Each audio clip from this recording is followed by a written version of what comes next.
detailed, informative video of the lacrimal and zygomatic bones.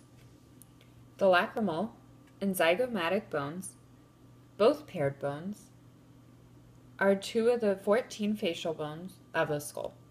More importantly, these are two of the most significant bones of the 7 that make up the orbit of the eye. The zygomatic bone, also referred to as the malar bone, articulates with the maxilla, the temporal bone, the sphenoid bone,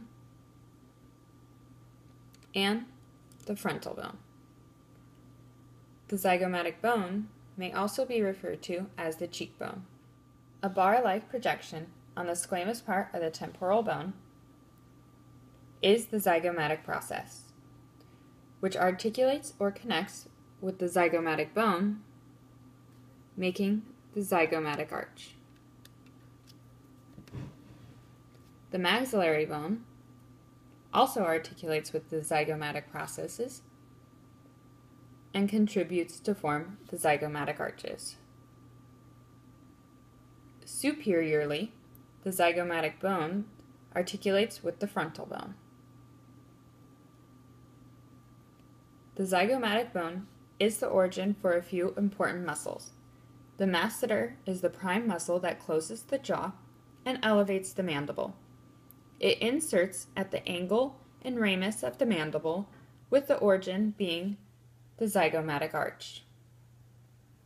The zygomaticus also attaches to the zygomatic bone on the anterior surface as its origin. The lacrimal bones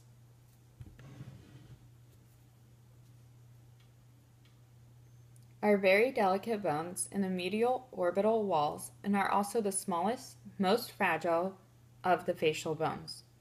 The lacrimal bones form the pathway that transports tears into the nasal cavity.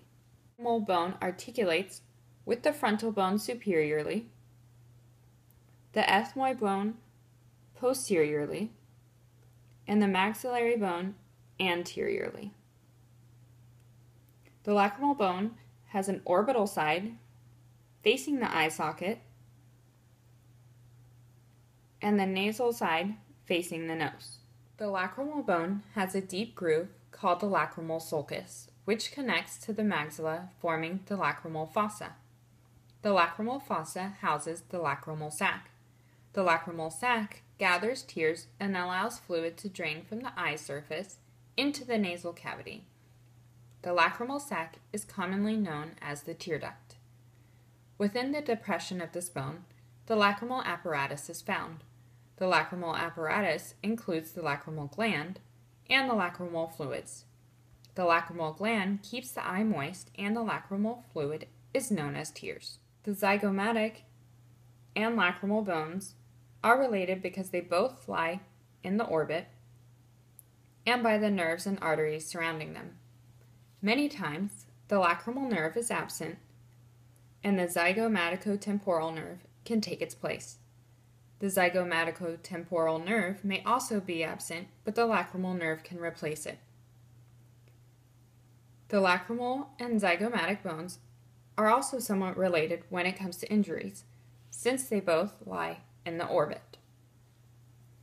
Although rare, the lacrimal bone may fracture, and since it's so delicate, may fracture very easily.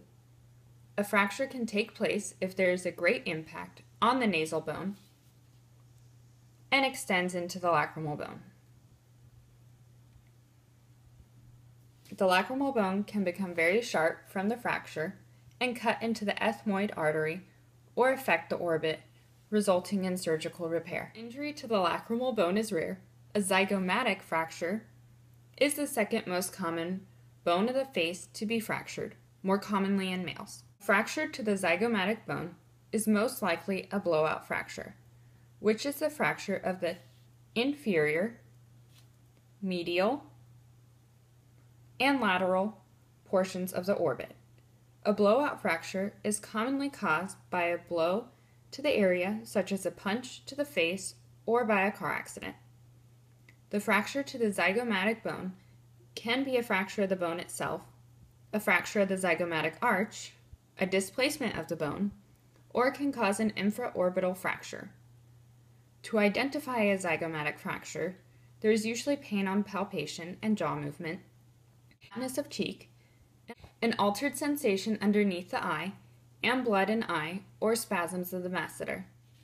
In review, the two paired facial bones, the zygomatic and lacrimal, are very important structures within the face. The lacrimal bone is essential for the pathway of tears and making up the orbit, while the zygomatic is an important part of the orbit and origin of muscles and facial structure. This video was filmed for Human Anatomy at Saddleback College.